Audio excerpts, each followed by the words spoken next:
Your partner has never told you what actually makes them feel loved. Not because they're hiding it, because they don't fully know themselves. They know what feels good in the moment. They know what's missing when it's gone.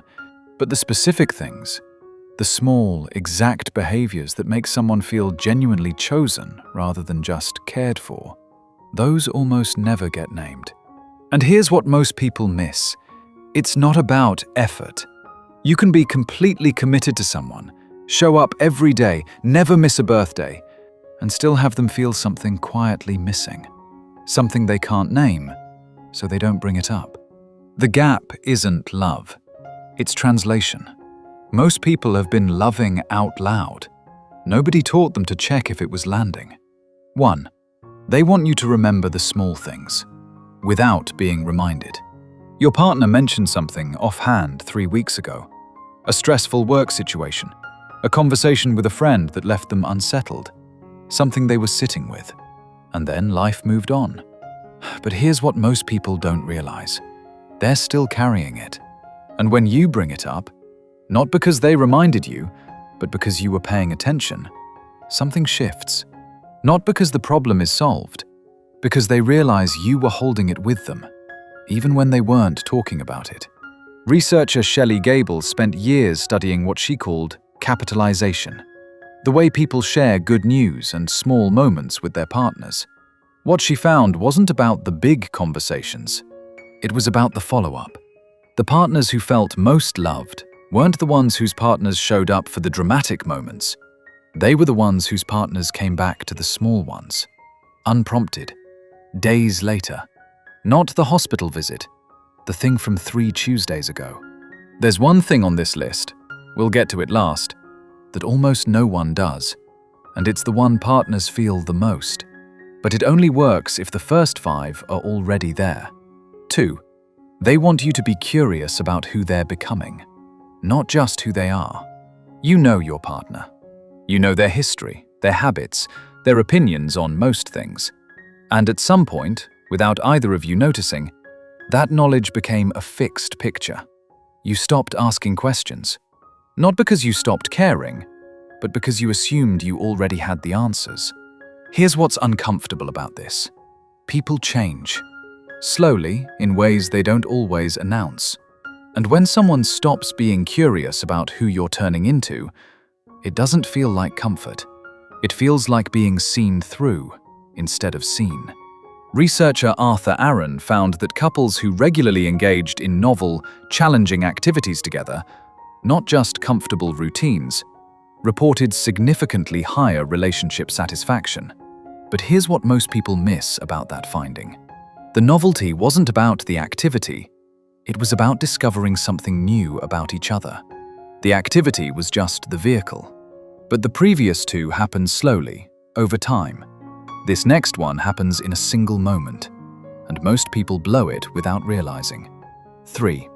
They want you to receive their care without deflecting it.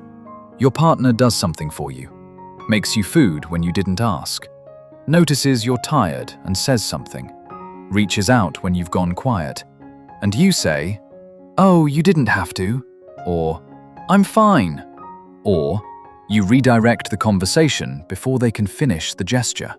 And here's what actually happens in that moment. They offered something real, and you handed it back. And this is where it gets interesting.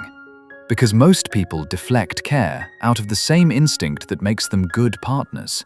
They don't want to be a burden. They're used to being the one who gives. But the person across from you needs to feel like their care lands somewhere. Researcher Eli Finkel found that relationships where one partner consistently resisted receiving support showed the same erosion patterns as relationships where support was simply absent. The giving without landing is indistinguishable from not giving at all.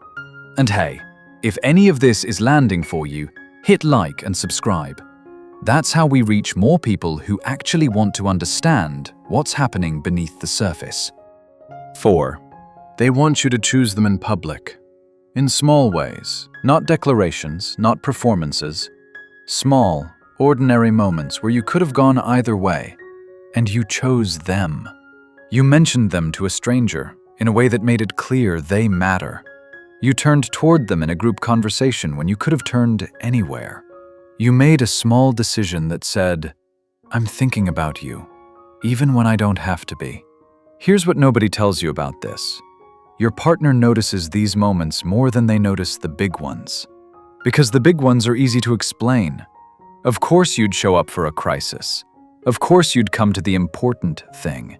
But the small choice, the one with no stakes, the one where no one would have noticed if you'd done otherwise, that one is information. It tells them where you actually are when nothing is demanding you to show up. 5. They want you to let silence be enough. Here is where it gets complicated.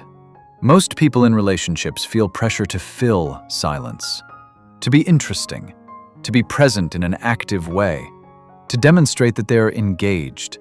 So they talk, they ask questions, they make the silence productive, and the person across from them absorbs it. Stillness isn't allowed.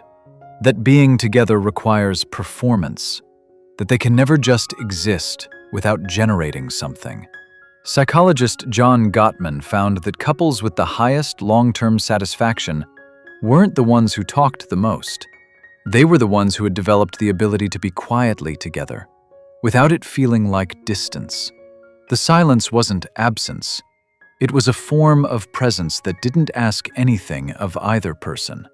Think about the last time you sat with someone and felt completely at ease doing nothing. That feeling has a name. It's called safety. And most people are too busy performing to offer it. The partners who feel most loved aren't the ones who are constantly entertained. They're the ones who have been given permission to stop performing. And the last one. This is the one I mentioned at the beginning. The thing almost no one does. The one partners feel the most. 6. They want to feel like you'd choose them again, right now, today. Every item on this list comes down to one thing: attention. Real attention. Not the scheduled check-in, not the question asked out of habit, not the listening that's really just waiting to respond. Real attention is when someone says something small and you catch it. When they change slightly and you notice. When they're not their best and you don't look away. When they're in a room full of people and you still find them. That kind of attention can't be faked and can't be scheduled. And there is one place it shows up most clearly. One moment that tells your partner more than anything else on this list. Not that you love them, not that you're committed, that you'd choose them. There's a difference. Love can exist alongside habit, alongside inertia, alongside the simple fact that leaving would be harder than staying. Choice is different. Choice is active. The partners who feel most loved aren't the ones with the most attentive partners. They're the ones who feel, in the ordinary moments, in the unremarkable Tuesday afternoons, that the person across from them would pick them again, knowing everything, having seen everything, still wanting this.